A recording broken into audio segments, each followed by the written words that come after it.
En esta presentación vamos a hacer una descripción del entorno de desarrollo Vivado, el cual se utiliza para desarrollar los sistemas digitales que van a ser implementados en las FPGAs de Xilinx. Básicamente lo que vamos a hacer es describir las características principales del entorno. Vamos a ver a grandes rasgos cómo es el ciclo de desarrollo de un sistema digital que va a ser implementado en un FPGA con este entorno. Y vamos a ver distintos elementos que lo componen. Empezamos entonces con las características del entorno de desarrollo. En este entorno, en cada etapa del diseño, hay elementos para realizar un análisis y verificar que se están cumpliendo las metas necesarias. Es por ello que hay informes de temporización, de conectividad, de uso de los recursos de la FPGA y hasta en qué medida se están cumpliendo las restricciones de temporización.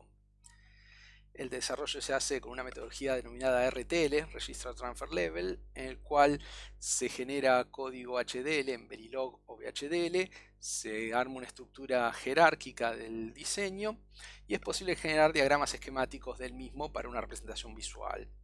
El entorno también está integrado con un simulador, con lo cual es posible crear test bench y simular el sistema. Y también se realizan los procesos de síntesis e implementación, que son los que terminan generando el archivo de configuración con el cual la FPGA implementa el sistema digital diseñado. También en este entorno es posible gestionar la ubicación física de las señales, teniendo en cuenta que la ubicación física de las señales influye también en la temporización del sistema.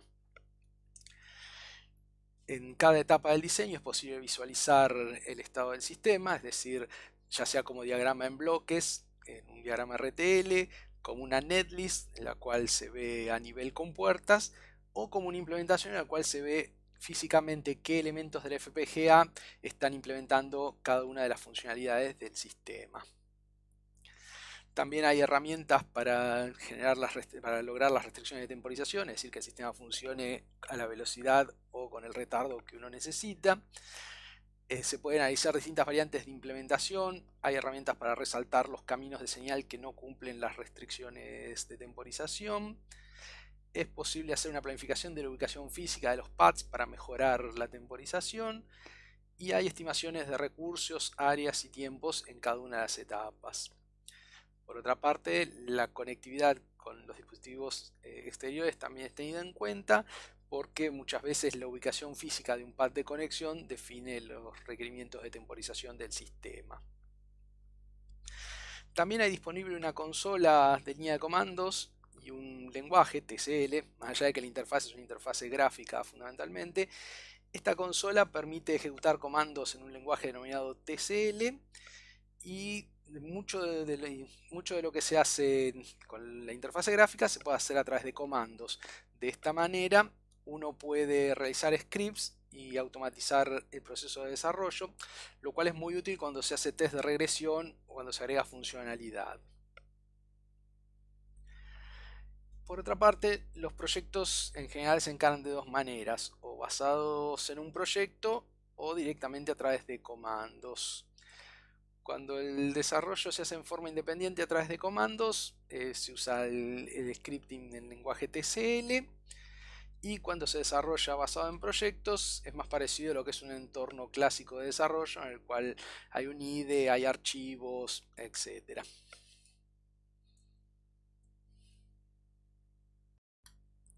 A continuación vamos a describir brevemente el ciclo de desarrollo con esta herramienta, con este entorno.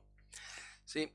Uno empieza con el código HDL en VHDL o Verilog, realiza un proceso de síntesis que genera esta estructura de registros, Register Transfer Level, se aplican las restricciones, luego se pasa a un proceso de ubicación en la FPGA, después hay un ruteo, se realiza un estudio de tiempos para verificar que se cumplan los requerimientos de temporización del sistema, y si todo está bien se genera un archivo de configuración que es el que implementa en la FPGA el sistema digital.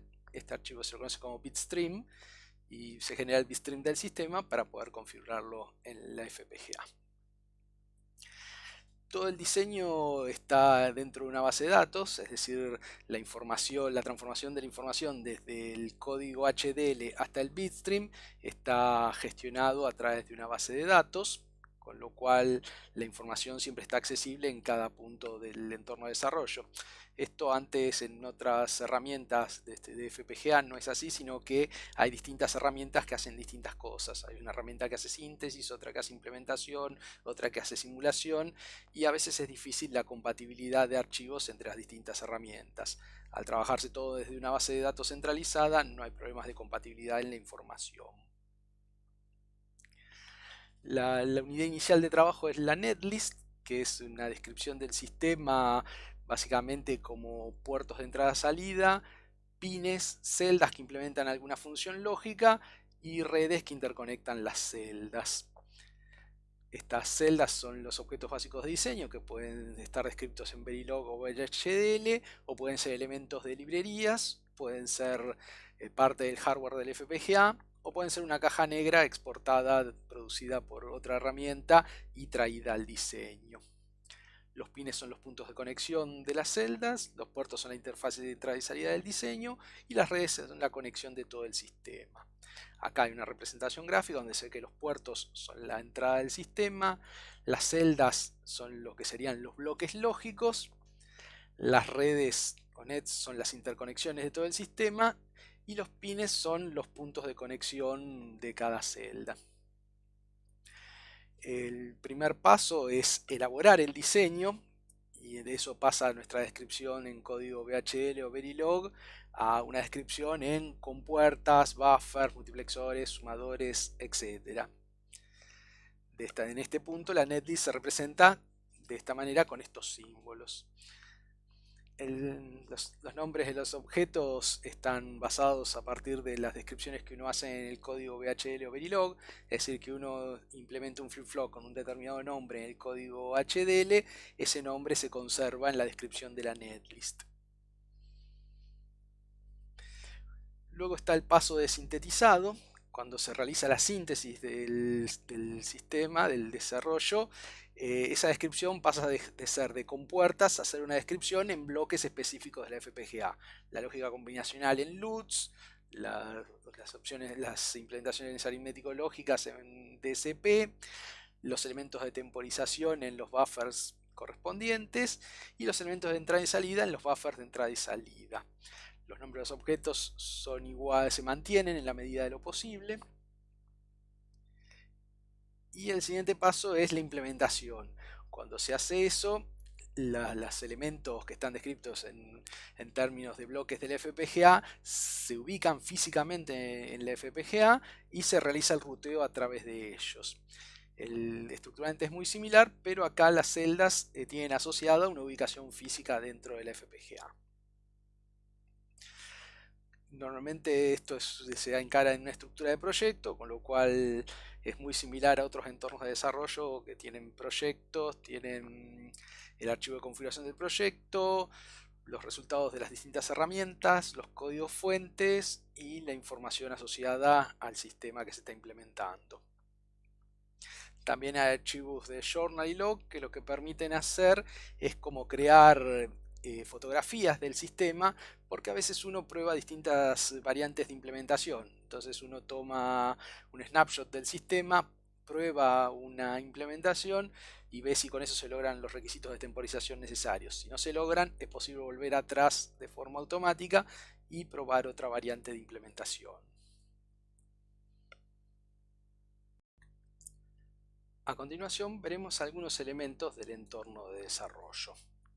¿Sí? Esta es la pantalla de inicio donde están los botones que se utilizan normalmente al empezar un proyecto, y está también la consola TCL por si se necesita ejecutar algún comando antes de iniciar un proyecto.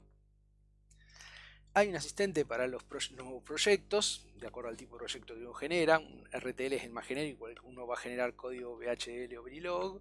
Hay proyectos en los cuales uno empieza asignando los pines en un encapsulado, o se puede traer proyectos hechos con otras herramientas. Cuando uno crea un proyecto RTL, es decir, un proyecto en el cual va a poner archivo fuente en VHDL o Verilog, uno define el nombre y ubicación del proyecto, genera si hay archivos fuente ya pregenerados, si no uno los va a generar con el entorno, si hay restricciones ya establecidas se pueden importar al proyecto, Y si se está trabajando con alguna placa de referencia, se puede cargar la placa y entonces ya la ubicación de los pines de I/O está preestablecida. El archivo de restricciones se puede exportar externamente o se puede generar desde el entorno de desarrollo. Hay un navegador del proyecto en el cual se pueden ver los distintos códigos fuente, el archivo de restricciones, un resumen del proyecto y los distintos comandos que se fueron ejecutados en la consola TCL, si se ejecutó alguno. También hay una opción de configuración del proyecto en el cual uno define en qué FPGA y en qué encapsulado está trabajando, qué lenguaje va a utilizar para crear los códigos fuente y algunas opciones específicas de cada lenguaje, por ejemplo, en la versión del lenguaje VHDL o Verilog que está utilizando. A su vez, cada módulo de los distintos procesos de síntesis e implementación para llegar al bitstream tiene sus propias opciones de configuración. Y sobre la izquierda hay un Flow Navigator que básicamente lo que nos va pasando es por las distintas etapas en cascada que tiene el desarrollo. Uno inicialmente configura los archivos fuente del proyecto, ya sea agregándolos externamente o creándolos. Uno integra bloques de propiedad intelectual externos si es necesario. Se realiza una simulación funcional para verificar que el sistema cumple funcionalmente lo que uno necesita. Y luego se puede hacer un análisis RTL en el cual se ve la estructura del sistema en términos de compuertas. Luego de eso se realiza una síntesis, luego una implementación y si todo sale bien, uno genera el archivo de configuración de la FPGA. El simulador incluido permite hacer una simulación ya desde que se tiene la netlist implementada, con lo cual uno puede hacer un análisis a partir de la descripción RTL y verificar funcionalmente el cumplimiento de las características del sistema.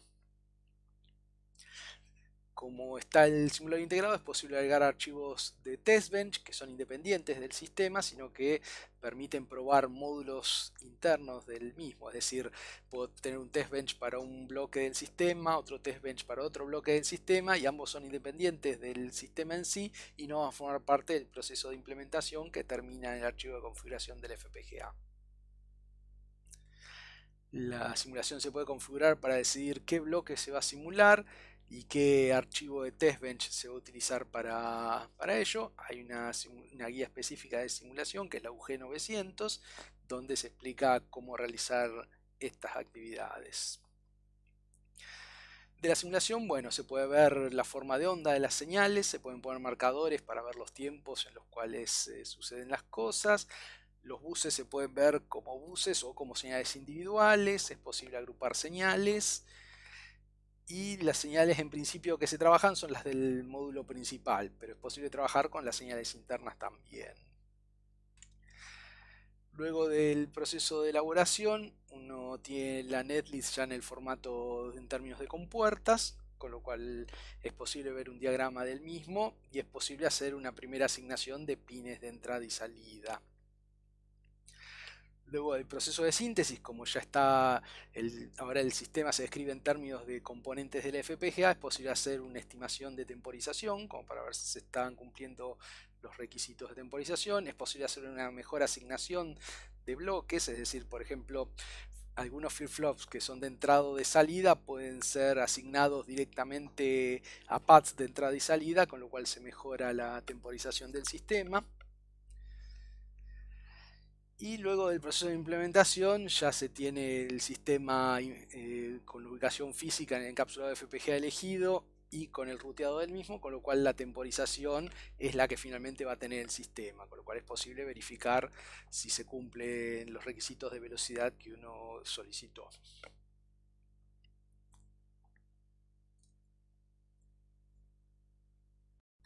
Finalmente, como resumen de lo que es este entorno de desarrollo, podemos señalar lo siguiente. Es posible estimar el desempeño del sistema desde las primeras etapas, es decir, no es necesario llegar a una implementación para ver si se van a cumplir los requisitos.